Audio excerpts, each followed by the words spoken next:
Hello students, welcome to VIPM academy. जैसा कि आप जानते हैं कि हर संडे वीआईपीएम एकेडमी की सीजीएल प्री के लिए टेस्ट सीरीज चल रही है। तो जो इस संडे को टेस्ट पेपर हुआ है उसकी मैथ्स का सॉल्यूशन आज अपन करेंगे और उसमें देखेंगे कि जो क्वेश्चंस थे उनको कम समय में कैसे जल्दी से जल्दी कर सकते थे। देखिए पहला क्वेश्चन,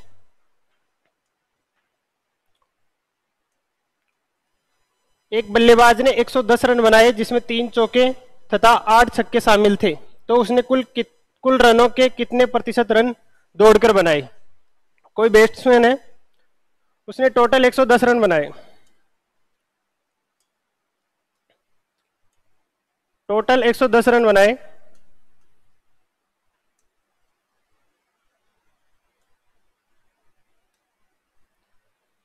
उसमें से 3 चौके लगाए, तो एक चौके के 4 रन, 3 चौके के 12 रन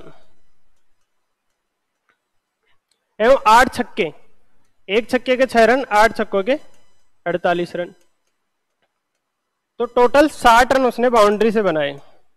60 रन या तो चौके या छक्के से बनाए और उसने 110 रन टोटल बनाए थे, तो इसमें से 60 रन अपन माइनस कर देंगे। 50 रन उसने दौड़कर बनाए, तो 50 टोटल में से 110 इंटू 100।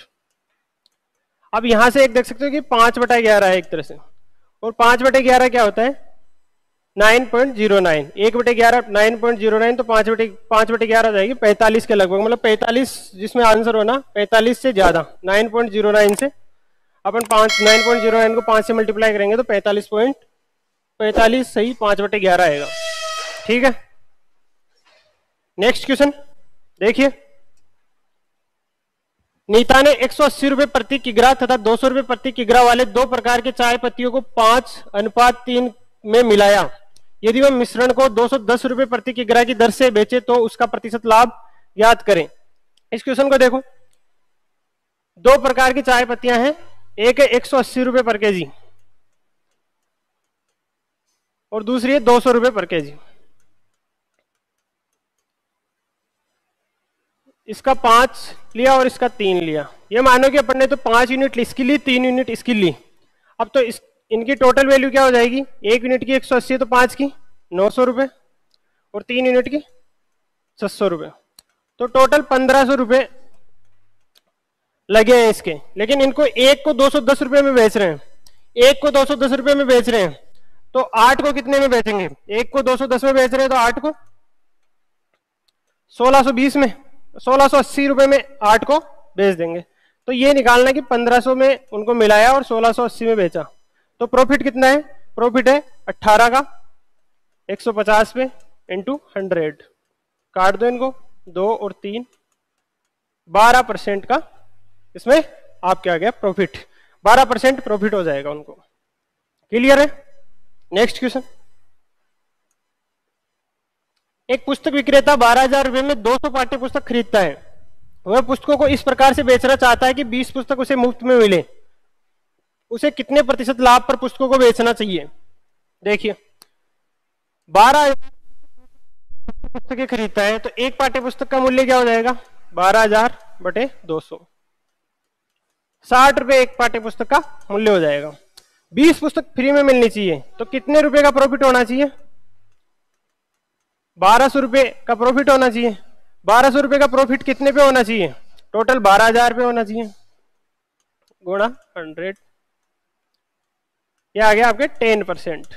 तो इसमें क्या हो जाएगा 10%, उसे 10% लाभ पर बेचना चाहिए 20 पुस्तकें फ्री में बेचने के लिए, ताकि उसे 20 पुस्तकें फ्री में मिले। ठीक है, नेक्स्ट क्वेश्चन।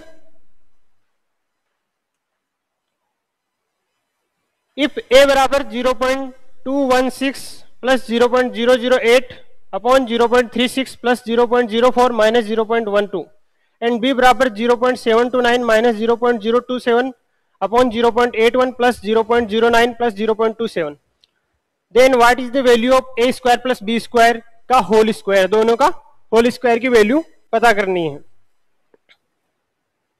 देखो ए क्या है, ये आपको दिया गया है, ऐड करना है इनको आपको।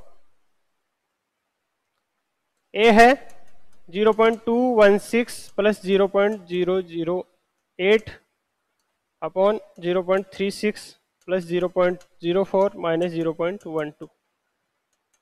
ऐड करो इनको ऊपर वाले को तो क्या आ जाएगा आपके, ये 216 और 8 224 आ जाएगा पॉइंट में। नीचे क्या आ जाएगा, 0.36 में 0.04 ऐड करो, 0.36 में 0.04 ऐड करोगे तो 0.4 और इसमें से 0.12 माइनस करना है तो क्या आ जाएगा 0.28। 0.28 से डिवाइड करना है, पॉइंट हटा दिया, नीचे एक एक्स्ट्रा पॉइंट लगा दिया अपन ने। तो इसमें कितने का भाग जाता है आप देखो, 7 से जा रहा है, 7 चौक 28 और 7 या 21, 7 दूनी 14 और ये क्या है 8 बार 0.8, तो ए की वैल्यू आ गई 0.8। इसी तरह बी की वैल्यू देख लो, इसमें से इसको माइनस करोगे तो आपके बचेगा 0.9 में से 7 2 बच जाएगा, 2 0 और 0.702 बच जाएगा। नीचे ऐड करो 0.09 और 0.27, 7 1.17, इससे डिवाइड करना है आपको, 1.17 से 0.702 को डिवाइड करना है।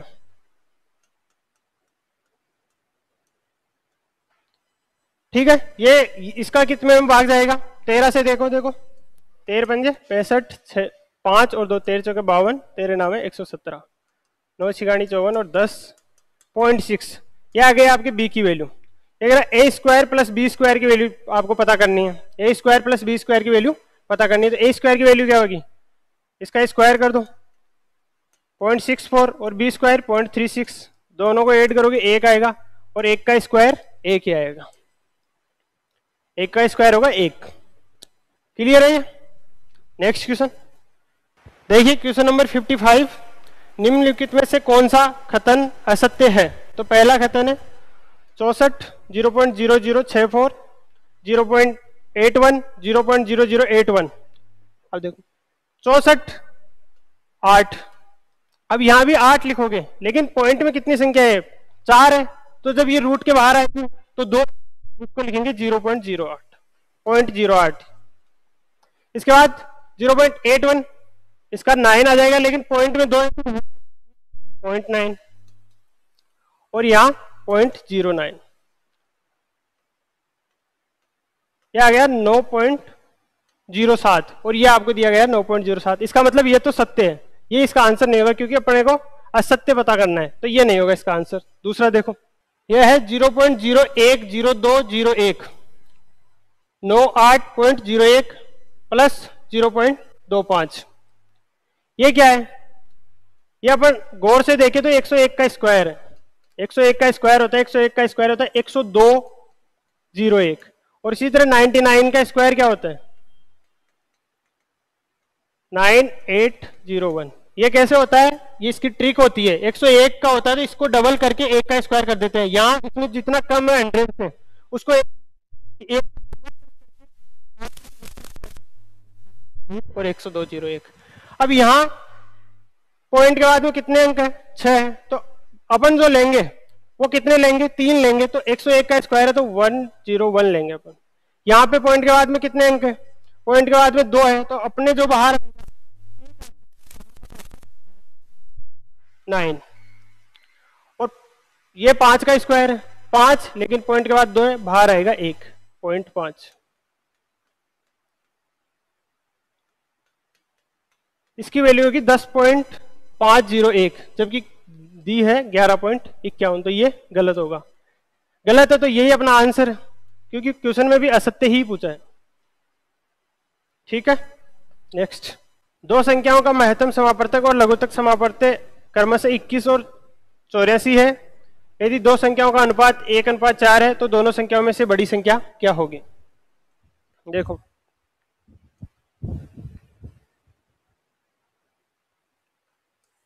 HCF और LCM का रेशियो है 1:4। तो जब अपन LCM और HCF का रेशियो 1:4 है,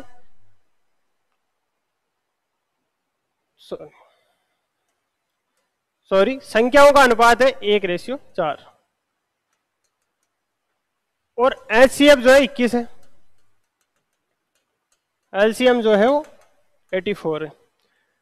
तो संख्याओं में जब हमने इसका इनका रेशियो लिया तो इनमें जो एचसीएफ है वही तो कटा, वही तो कॉमन होता है, तो संख्या क्या हो जाएगी, इनके एचसीएफ से इनको मल्टीप्लाई कर दो, 21 और 84, तो आंसर हो जाएगा 84, बड़ी संख्या हो जाएगी 84। देखो नेक्स्ट, सरल रेखाओं x माइनस वाई बराबर 0, x प्लस वाई बराबर 2 और अक्ष के ग्राफ द्वारा निर्मित त्रिभुज का क्षेत्रफल ज्ञात कीजिए। देखिए इनमें आपको इक्वेशंस दी गई है, x माइनस वाई बराबर 0, इसका मतलब है x बराबर y। दूसरी इक्वेशन है x प्लस वाई बराबर 2 और अक्ष के ग्राफ द्वारा निर्मित त्रिभुज का क्षेत्रफल ज्ञात कीजिए। देखिए इसका ग्राफ बनाते हैं, x बराबर y जो लाइन होती है इसका मतलब x की जो वैल्यू है वही उस पॉइंट में y की वैल्यू है, तो इसकी ग्राफ आती है x y की ग्राफ ये होती है, ये हो गई x बराबर y। इसके अलावा x प्लस वाई बराबर 2 की क्या ग्राफ आएगी, यहाँ x एक बार 0 रखते हैं तो उस कंडीशन में y 2 आता है, y 0 रखते हैं तो उस कंडीशन में x 2 आता है, तो x 2 आता है उस कंडीशन में y 0 आता है, और जब y 0 आता है तो x 2 आता है। ये ग्राफ है x प्लस वाई बराबर 2 की।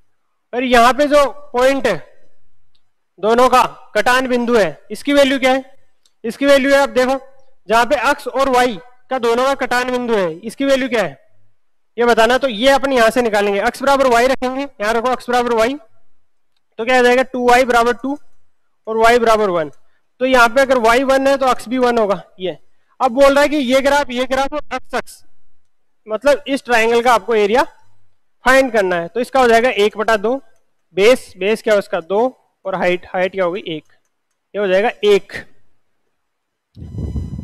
1 स्क्वायर यूनिट हो जाएगा इसका आंसर। ठीक है, बढ़े नेक्स्ट क्वेश्चन की तरफ। यदि x बराबर 2 माइनस 2 की पावर 1/3 प्लस 2 की पावर 2/3 हो तो x cube minus 6x square plus 18x plus 18 का मान क्या होगा। देखिए क्या करोगे आप, इसमें x माइनस 2, x को इस साइड ले आओगे माइनस का हो जाएगा, और इधर 2 की पावर 2/3 प्लस 2 की पावर माइनस 2 की पावर 1/3, ये कर लोगे। ठीक है, दोनों साइड क्यूब कर दोगे,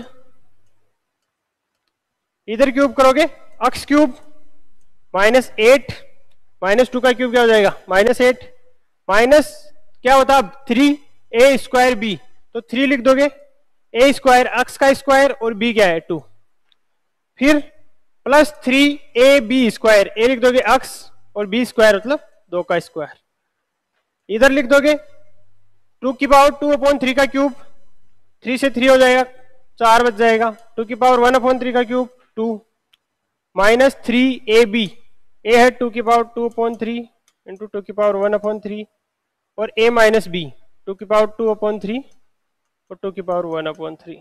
ठीक है, यहां आ जाएगा 2, 4 में से दोगे तो 2 माइनस ये आधार समान है तो घाते जुड़ जाएगी, 2/3 प्लस 1/3 1 हो जाएगा, तो ये पूरा मिलके 2 बन जाएगा, 3 दूनी 6 और 2 की पावर 2/3 माइनस 2 की पावर 1/3 की value already x minus 2 given है, 2 माइनस 6x प्लस 12, इधर x cube minus 8 minus 6x square plus 12x, इनको इधर ले आएंगे x क्यूब, अब जैसे दिया गया ना उस क्रम में सेट कर देंगे अपन, 6x स्क्वायर 12x इधर आया तो 18x, यहाँ ऑलरेडी -8 है, 12 और 2 14 उधर से आएगा तो वो माइनस का हो जाएगा, तो इधर हो जाएगा -14 और 8 22 बराबर 0। जबकि क्वेश्चन में पूछा है कि 18 प्लस 18, इसका मतलब यहाँ पे 18 आना चाहिए, यहाँ 18 लाने के लिए अपन क्या करेंगे, दोनों साइड 40 ऐड कर देंगे, दोनों साइड 40 ऐड कर देंगे, तो यहाँ 40 में से 22 जाएंगे तो 18 बन जाएगा, और इसकी वैल्यू हो जाएगी 40 40, इसकी वैल्यू हो जाएगी 40 यानी 40।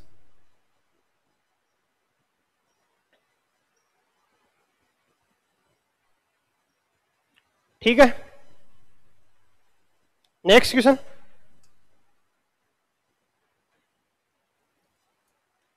देखिए यदि रहीम कर्मिक 3 वर्षों के आरंभ में समान राशि x रुपए एक बैंक में जमा करता है और बैंक उसे 5% प्रतिवर्ष का साधारण ब्याज देता है, तो तीसरे वर्ष के अंत में उसके खाते में कितनी राशि होगी। इस क्वेश्चन में कहा गया है कि रहीम नाम का कोई व्यक्ति है, वो 3 वर्षों के आरंभ में हर साल X रुपए बैंक में जमा कराता है। हर साल X रुपए जब बैंक में जमा करा दिए, 1 साल ब्याज, उनपे जो भी ब्याज है उसमें फिर करता है। तो जैसे कि मानो उन्होंने पहले साल X रुपए जमा कराए, तो इसमें 1 साल का ब्याज लगेगा और साधारण ब्याज लगेगा। साधारण ब्याज लगेगा PRT बटा 100, ऐसे कर सकते हैं अपन 100, तो ये हो जाएगा 20 यानी X अपॉन 20, ये पहले साल का ब्याज होगा। तो पहले साल के एंड में राशि क्या हो जाएगी 21X बटा 20। अब इस राशि, ये पहले साल के एंड में राशि है, अब फिर अगले साल उसने शुरू होते ही, ईयर स्टार्ट होते ही उसमें फिर X रुपए ऐड कर दिए, तो इसमें X रुपए और ऐड कर दिए। अब ये राशि हो गई 41X बटे 20। अब इस पे अपने को इंटरेस्ट निकालना है अपने को कि इस साल का इस पे इंटरेस्ट क्या होगा, तो वही PRT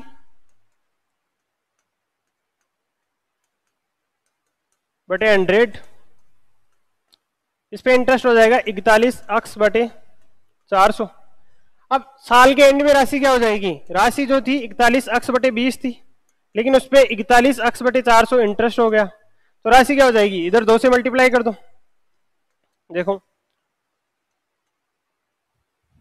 यहाँ 20 से मल्टीप्लाई कर दो, यहाँ 20 से मल्टीप्लाई कर दो, तो ये हो जाएगा 820X बटे 400 प्लस 41X बटे 400, ये हो गया 861X बटे 400।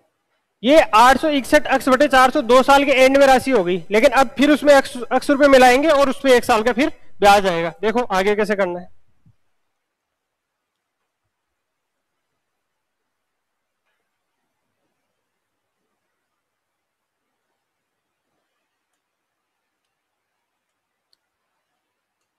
आठ सौ 61X बटे 400 में फिर X अपन ने ऐड कर दिया, ऐड किया तो 1261 बटे X हो जाएगा। अब इसमें इंटरेस्ट निकाल लेंगे 1 साल का,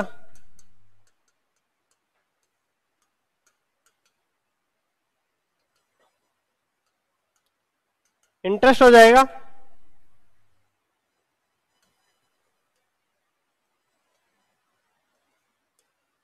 1261X बटे 8000, ये हो गया इंटरेस्ट। अब टोटल राशि क्या हो गई, ये तो ब्याज हुआ साल के एंड में, तो राशि हो गई, पहले थी 1261X बटे 400, इसमें ये इंटरेस्ट ऐड कर देंगे, जो भी अपने आया अभी उस इंटरेस्ट को अपन ऐड कर देंगे। क्या आएगा 1261X बटे 8000, यहाँ 20 से मल्टीप्लाई कर दो 8000 बढ़ाने के लिए नीचे, ये क्या हो जाएगा इन दोनों का मल्टीप्लाई, 2 2 5 और 2 और लास्ट में 0, इसमें 1261 ऐड कर दो, यह आपकी राशि हो जाएगी 26,481X बटे 8000। 3 सालों के अंत में यह राशि हो जाएगी। क्लियर। देखिए नेक्स्ट, ऋण ली गई कोई निश्चित राशि प्रत्येक 6,760 रुपए की 2 एक समान अर्धवार्षिक किस्तों में लौटाई जाती है। यदि वार्षिक रूप से संयोजित चक्रवर्ती ब्याज पर 8 प्रतिवर्ष थी, तो ऋण पर ब्याज के रूप में कितनी राशि का भुगतान किया गया। देखो ये रेट 8% थी ईयरली,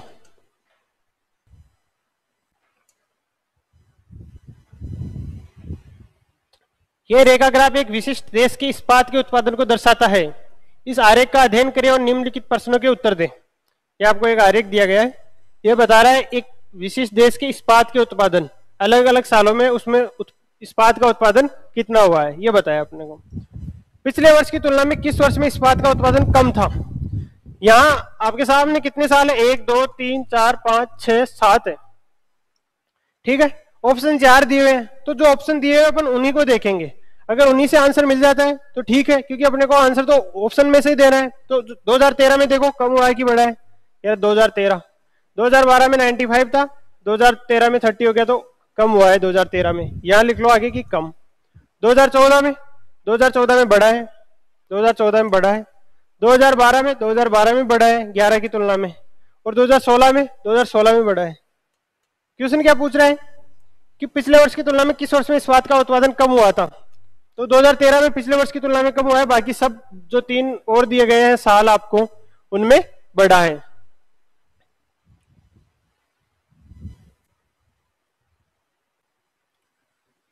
ठीक है,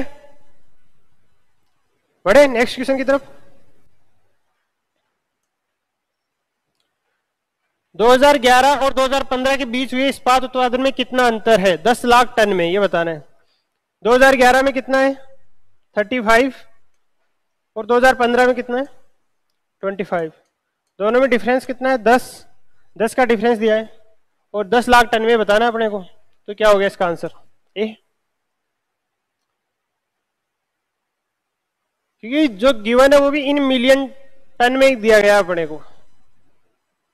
बढ़े नेक्स्ट क्वेश्चन।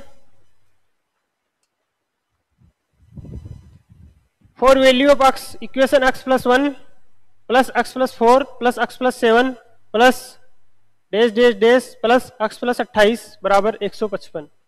तो इसमें x की वैल्यू आपको बतानी है कि अगर ये इक्वेशन है इस तरह से कि इनका सम जो है 155 हो रहा है, तो x की वैल्यू क्या हो सकती है।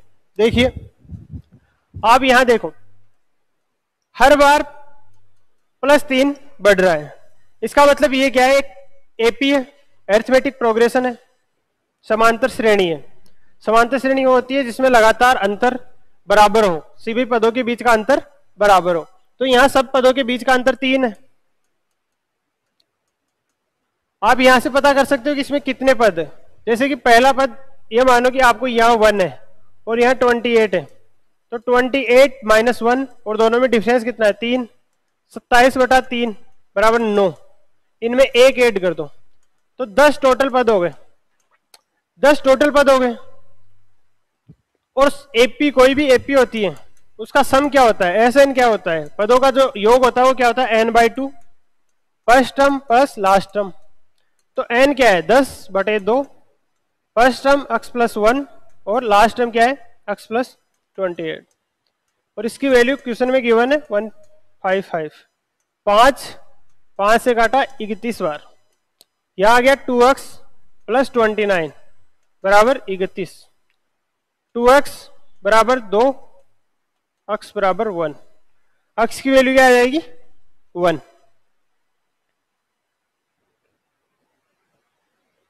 ठीक है, ओके नेक्स्ट।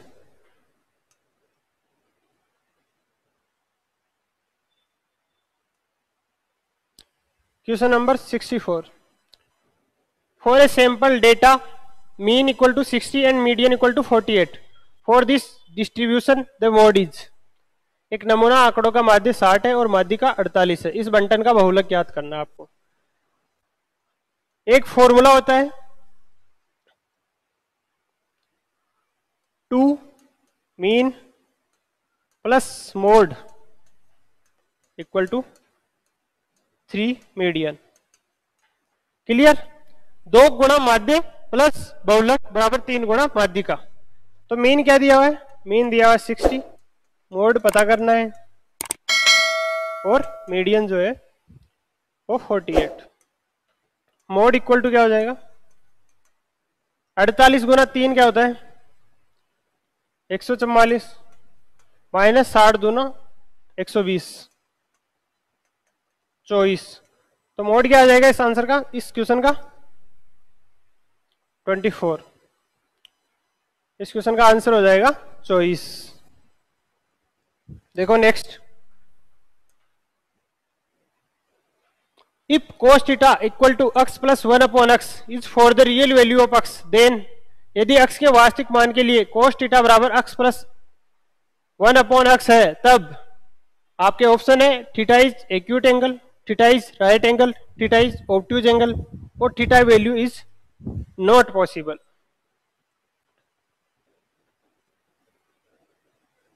देखो क्वेश्चन में गिवन है cos theta equal to x + 1/x। x + 1/x मतलब x² + 1/x। अक्स को इधर गुणा कर दो, अक्स कोस थीटा बराबर अक्स स्क्वायर प्लस 1, अक्स स्क्वायर माइनस अक्स कोस थीटा प्लस 1। ये आपकी क्या बन गई? क्वाड्रेटिक इक्वेशन, द्विघात समीकरण। अब किसी भी द्विघात समीकरण के रियल मूल होने के लिए, रियल रूट होने के लिए, रियल रूट होने के लिए क्या जरूरी है कि b square minus 4ac greater than equal to 0 हो, ग्रेटर देन या इक्वल टू 0 हो। तो इसमें b क्या है? b है कोस थीटा, तो cos square theta minus 4, a क्या है 1 और c है 1, तो ये ग्रेटर देन इक्वल टू 0 होना चाहिए। इसका मतलब cos square theta greater than 4 होना चाहिए। अब बताओ ये पॉसिबल है क्या? कोस थीटा की हाईएस्ट वैल्यू 1 होती है, कोस थीटा की मैक्सिमम वैल्यू 1 होती है, कोस थीटा का अधिकतम मान 1 होता है, तो उसका स्क्वायर 4 से बड़ा कैसे हो सकता है? इसका मतलब ये चीज पॉसिबल ही नहीं है। तो थीटा की ऐसी कोई वैल्यू पॉसिबल नहीं है कि कोस थीटा बराबर x प्लस 1 अपॉन x हो जाए। ठीक है, नेक्स्ट क्वेश्चन।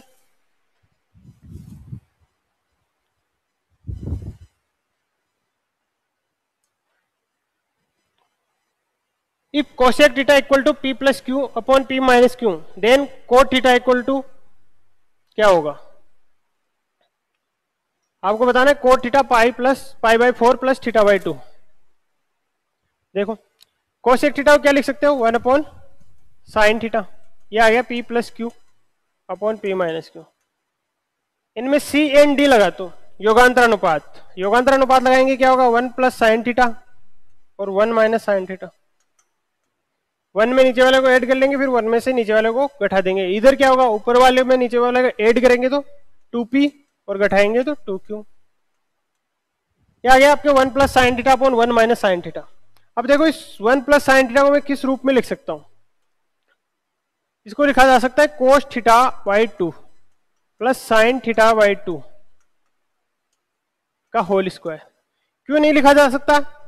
देखो लिख सकते हैं, इसका स्क्वायर करो, cos square theta plus sine square theta 1 हो गया, plus 2 cos theta by 2 sine theta by 2, तो 2 sine theta cos theta sine 2 theta का फॉर्मूला बनता है, तो 2 cos theta by 2 sine theta by 2 क्या बनेगा? Sine theta. तो ये हो गया 1 प्लस साइन थीटा को ऐसे लिख सकते हैं। इसको क्या लिख सकते हैं? Cos theta by 2 theta by 2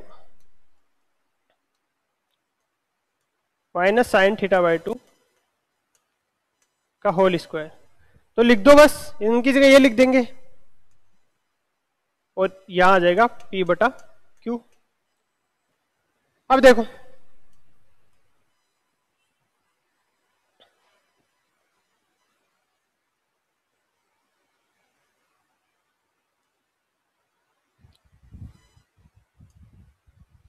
दोनों में कोस थीटा बाई 2 का अपन भाग दे देंगे इस साइड, तो क्या आएगा? 1 plus tan theta by 2 upon 1 minus tan theta by 2, और दोनों पे स्क्वायर है, ये हो जाएगा p बटे q। क्लियर?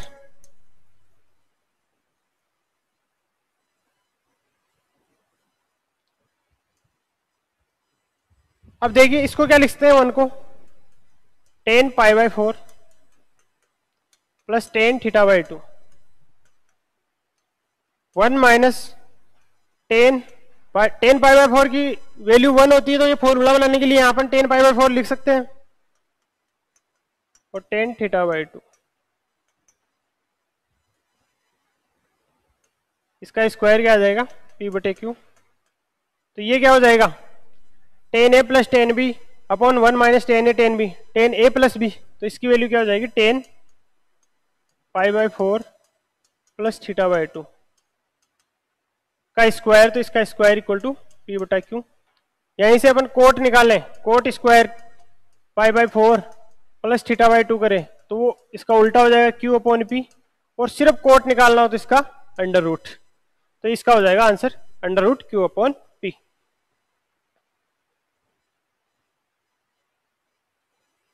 ठीक है, नेक्स्ट क्वेश्चन।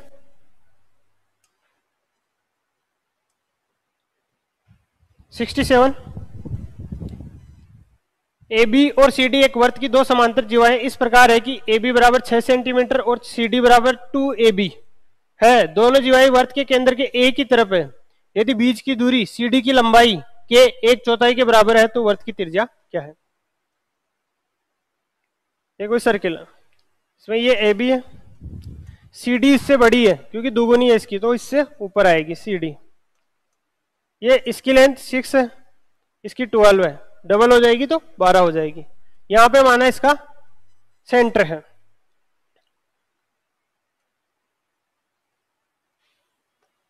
तो ये आधी हो जाएगी, ये 3 हो जाएगी, ये 6 हो जाएगी। और बोल रहा है कि सीडी की लंबाई, सीडी की लंबाई तो की 1/4 क्या है, सीडी की लंबाई की 1/4 इन दोनों के बीच की दूरी, तो सीडी की लंबाई 12, उसकी 1/4 3, तो ये हो जाएगी 3, इसको आप मान लो अक्स। अब दोनों कंडीशन में क्या करोगी, त्रिज्या तो ट्रायंगल की जो है वो ये यहाँ पे दिया हुआ है आपके सामने, ये एक ट्रायंगल, ये एक ट्रायंगल, ये देखिए इनमें क्या होगा, वर्त की त्रिज्या, वर्त की त्रिज्या तो इक्वल होगी दोनों कंडीशन में, तो इसमें और इसमें वर्त की त्रिज्या निकालने के लिए पाइथागोरस थ्योरम लगा देंगे अपन। अक्स प्लस 3 का स्क्वायर प्लस 3 का square equal to x square plus 6 square.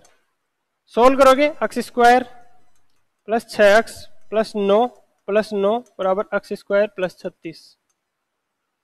X square से अक्स स्क्वायर कट जाएगा, 6x बराबर 18 उधर जाएगा तो 18 बचेगा, अक्स की वैल्यू आ जाएगी 3, अक्स का मान आ जाएगा 3। जब अक्स का मान 3 आ जाएगा आपके, तो किसी में भी रख दो इन दोनों में, क्योंकि ये दोनों जो है वो त्रिज्या के ही तो है, इन दोनों से त्रिज्या का स्क्वायर तो आएगा, तो यहां रख दो 3 को, यहां मान लो 3 को रख दिया, तो 3 का स्क्वायर प्लस 6 का स्क्वायर, 9 प्लस 36 बराबर 45। ये आर स्क्वायर आया तो √45 हो जाएगा, आर √45 को लिख सकते हो आप 3√5, इसका आंसर हो जाएगा 3√5। ठीक है, बढ़े नेक्स्ट।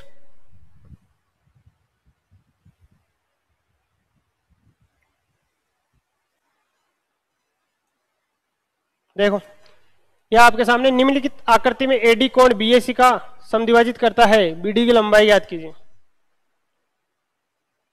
ये ए एंगल को बाइसेक्ट करता है। अब आप एंगल बाइसेक्टर थ्योरम से जानते हैं कि A B upon A C equal to होता है B D upon D C. A B 6, A C 2x - 3, B D x - 2 और डी सी क्या है x। गुणा कर लो, 6x बराबर 2x square minus 4x minus 3x plus 6।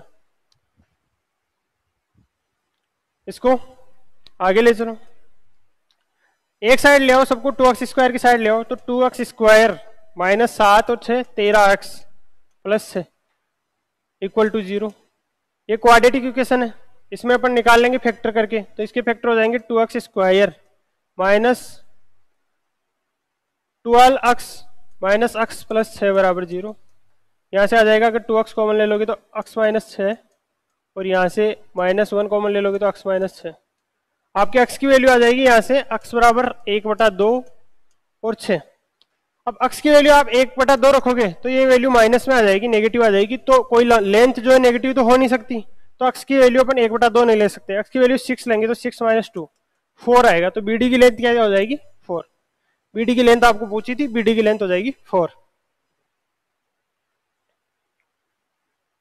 Clear, बढ़े next question.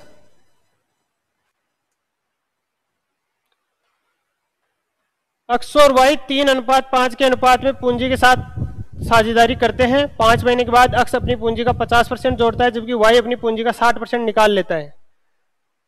6.84 रुपए लाख के वार्षिक लाभ में एक्स लाख में हिस्सा क्या है। देखो एक्स और वाई है वो 3 और 5 के रेशियो में पूंजी का निवेश करते हैं।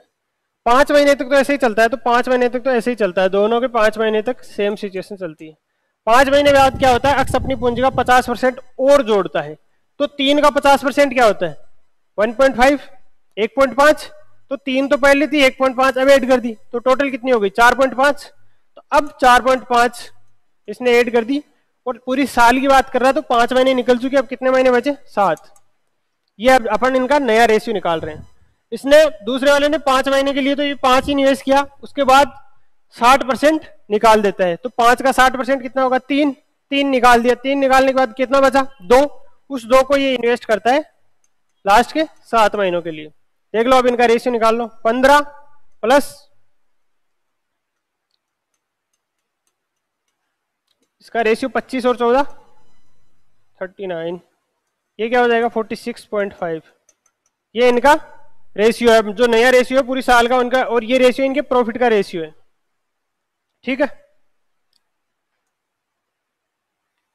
ये जो रेशियो आया इनके प्रॉफिट का रेशियो आया। और प्रॉफिट कितना है टोटल, इन दोनों का सम करो, 46.5 में 39 ऐड करो, टोटल है 85.5। इसकी वैल्यू क्वेश्चन में गिवन है 6.84। ठीक है, और अपने को अक्स की निकालनी है, तो अक्स की आएगी 46.5। पॉइंट से पॉइंट अपन ने हटा दिया, 5 से देखो 171। ठीक है, और ये कितनी बार चला जाएगा, 4 बार जाएगा, 0.04 बार ऐसे, या फिर इनको हटा लो आप, यहाँ नीचे 100 कर लो। अब इसको 4 से मल्टीप्लाई करो, देखो 4 बार में 684 आ रहा है, तो इसको 4 बार काट दिया, इनको गुणा कर दो, 4 3 12, 2 1 आ गया, 936 37, और 2 के बाद पॉइंट लगा दिया, तो 3.72 लाख रुपए अक्स के लाभ का हिस्सा होगा इसमें। ठीक है, बढ़े नेक्स्ट।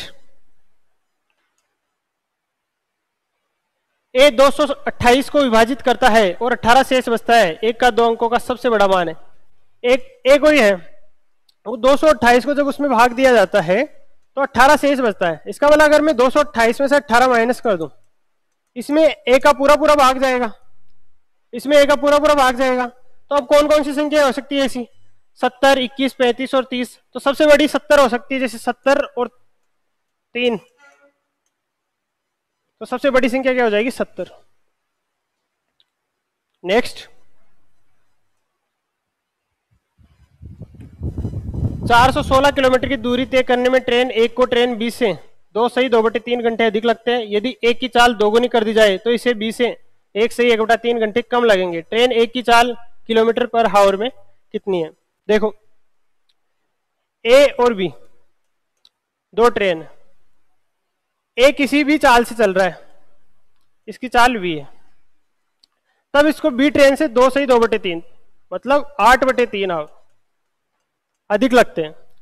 और यदि अपनी चाल को 2 गुना कर दे, v से 2v कर दे, अब इसको b से 4/3 आवर कम लगेंगे। मतलब पहले तो ज्यादा लग रहे थे 8/3, अब ये 4/3 आवर कम लगेंगे। तो कितना डिफरेंस आ गया दोनों में, पहले ज्यादा लग रहे थे अब कम लगेंगे, तो इन दोनों को ऐड कर दो,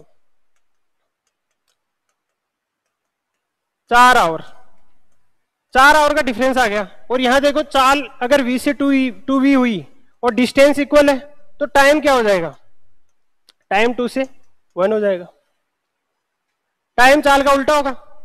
देखो, इन दोनों का डिफरेंस कितना है 1, और 1 की वैल्यू 4 आवर। तो इसका मतलब पहले 4 आवर लगते थे और अब 8 आवर लगते हैं। एक को पहले 4 आवर लगते थे, अब 8 आवर लगते हैं। तो कह रहे ट्रेन ए की चाल कितनी है बताना। अब ट्रेन ए की चाल बतानी है, पहले 4 आवर लगते थे, अब 4 आवर लगते हैं पहले, ठीक है। तो 416 टोटल डिस्टेंस 8 आवर में तय करता है, तो कितना लगेगा 5 40 और 2 52 किलोमीटर पर आवर इसकी स्पीड आ जाएगी।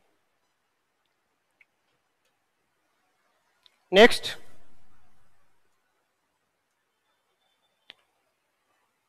चार पुरुष और 5 महिलाएं 8 दिनों में 8,800 रुपए कमा सकते हैं। 7 पुरुष और 10 महिलाएं 5 दिनों में 10,250 रुपए कमा सकते हैं। 8 पुरुष और 12 महिलाएं कितने दिनों में 21,400 रुपए कमाएंगे। 4 मेन प्लस 5 वुमेन 8 दिनों में कमाते हैं। ये 8 दिनों में 8,800 रुपए। तो 4 मेन प्लस 5 वुमेन एक दिन में कितना कमाएंगे 1,100 रुपए। दूसरी इक्वेशन क्या है, 7 मेन और 10 वुमेन 5 दिनों में 10,250 रुपए। तो एक दिन में कितना हो जाएगा इनका 2,050 रुपए। अब ये दो इक्वेशन है, 4 मेन प्लस 5 वुमेन बराबर 1,100, 7 मेन प्लस 10 वुमेन बराबर 2,050। यहां से एक मेन और एक वुमेन की वैल्यू निकालनी है एक दिन की। तो कैसे निकाल सकते हैं, इसको 2 से मल्टीप्लाई कर दो, ऊपर वाले को 2 से मल्टीप्लाई करोगे तो 8 men plus 10 women equal to 2200, और ये कंडीशन है 7 men plus 10 women equal to 2050। अब इसमें से उसको माइनस कर दो, या जो बड़ा है उसमें से छोटे वाले को माइनस कर दो। 8 मेन यहाँ बड़ा है, यहाँ 7 मेन है, तो उसमें से इसको माइनस कर दो कि एक मेन बच जाएगा। 8 मेन माइनस 7 मेन, मेन महिलाएं से महिलाएं कट जाएगी, 2200 में से 2050 किया तो 150। तो एक आदमी की एक दिन की मजदूरी हो जाएगी 150 रुपए। अब 150 को कहीं भी रख दो, ऊपर वाली इक्वेशन में या नीचे वाली में, वुमेन की आ जाएगी। जैसे यहां रख सकते हैं अपन 4 गुणा 150 प्लस 5 W बराबर 1100, यहां आ गई 600, 600 इधर आया तो 500, 5 वुमेन, एक वुमेन का आ जाएगा 100 रुपए। मतलब एक पुरुष एक दिन का 150 रुपए और एक महिला एक दिन के 100 रुपए कमाती है। अब यहां आपको दिया गया है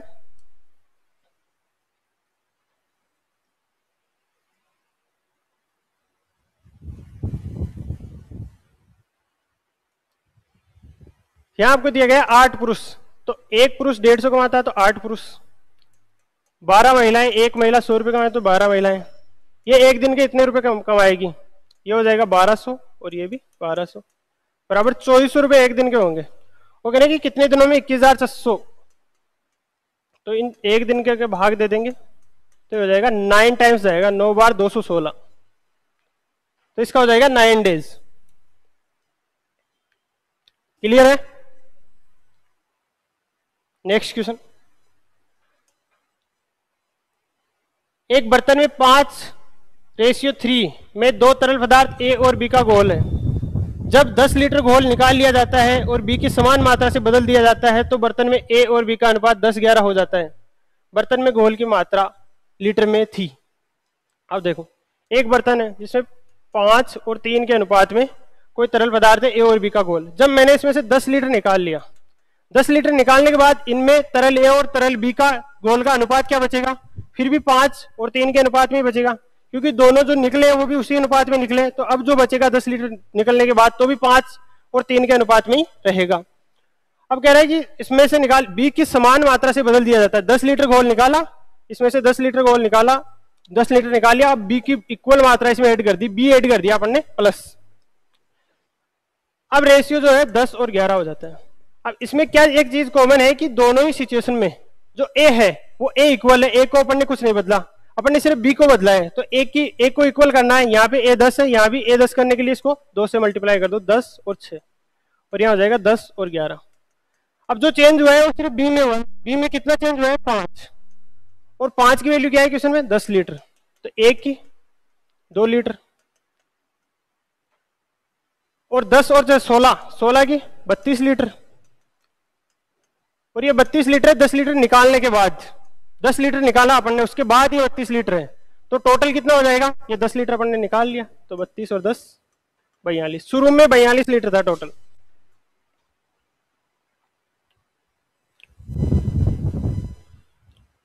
नेक्स्ट क्वेश्चन,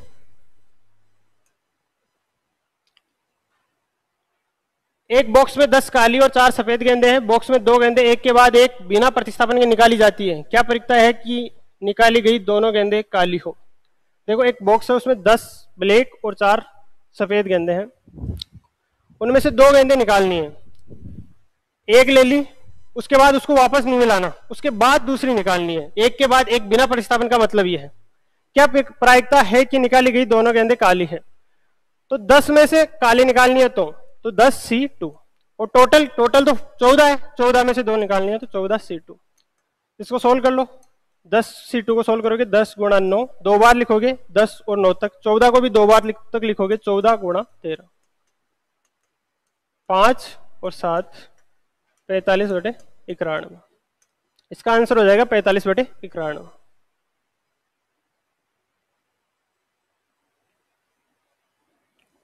देखिए अब नेक्स्ट, यदि एक समचतुर्भुज का क्षेत्रफल 12 वर्ग सेंटीमीटर और भुजा की लंबाई 5 सेंटीमीटर है तो उसके लंबे विकर्ण की लंबाई सेंटीमीटर में है। ये कोई एक समचतुर्भुज है, इसमें ये इनके विकीर्ण, आप इनकी लेंथ मान लो, दोनों विकर्ण बराबर होते हैं समचतुर्भुज में या अलग अलग होते हैं? दोनों विकेट अलग अलग होते हैं लेकिन वो इंटरसेक्ट करते हैं बराबर। यानी अगर इसकी लेंथ पूरे की 2a है तो ये a होगी और ये b होगी। और ये जो इंटरसेक्ट पॉइंट होता है ये 90 डिग्री होता है समचतुर्भुज में, और साइड आपको गिवन है 5 सेंटीमीटर। एरिया क्या होता है समचतुर्भुज का? एरिया होता है समचतुर्भुज का 1/2 d1 इंटू d2, पहला विकर्ण इंटू दूसरा विकर्ण। तो एरिया गिवन है 12, 1/2, एक विकर्ण अपन ने 2a माना और एक 2b, तो यहां से ab हो जाएगा 6। और अपन ने माना कि a है ना, ये 2a वाला है, ये ग्रेटर देन 2b है, ये बड़ा वाला विकर्ण। ab 6 आ गया यहां से, ठीक है। अब यहां से देखो इस ट्राइंगल में पाइथागोरस थ्योरम लगाएंगे तो a square plus b square equal to 25। आपको बड़े विकर्ण की लंबाई निकालनी है, a की वैल्यू निकालनी है आपको। तो a की वैल्यू कैसे निकालोगे इसमें? देखिए आप a प्लस बी का होल स्क्वायर निकाल सकते हैं यहां से, वो होता है a square plus b square plus 2ab।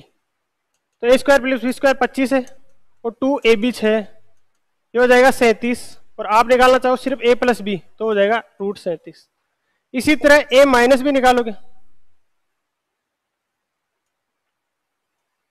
a minus b का होल स्क्वायर निकालोगे तो उसमें a square plus b square लिखोगे वो 25, प्लस की जगह सिर्फ माइनस लिखोगे 2 गुणा 6, ये हो जाएगा 13। और अगर आपको a माइनस बी निकालना हो तो ये हो जाएगा √13। आपको a प्लस बी गिवन है, a माइनस बी गिवन है, तो 2a क्या होगा, दोनों को जोड़ लो, √37 प्लस √13, ये हो गया 2a। और यही अपना बड़ा विकर्ण है, √37 प्लस √13। तो ये था आज के पेपर का सॉल्यूशन। देखना इसमें आपने कैसे किया था और किस क्वेश्चन को और किस तरीके से कर सकते थे। और अगर आपको इस कोई वीडियो चाहिए किसी टॉपिक के, आप कमेंट बॉक्स में बताइए कि इस टॉपिक से रिलेटेड हमें वीडियो चाहिए। और कैसा लगा सेशन, लाइक कीजिए, शेयर कीजिए और सब्सक्राइब कीजिए। Thank you.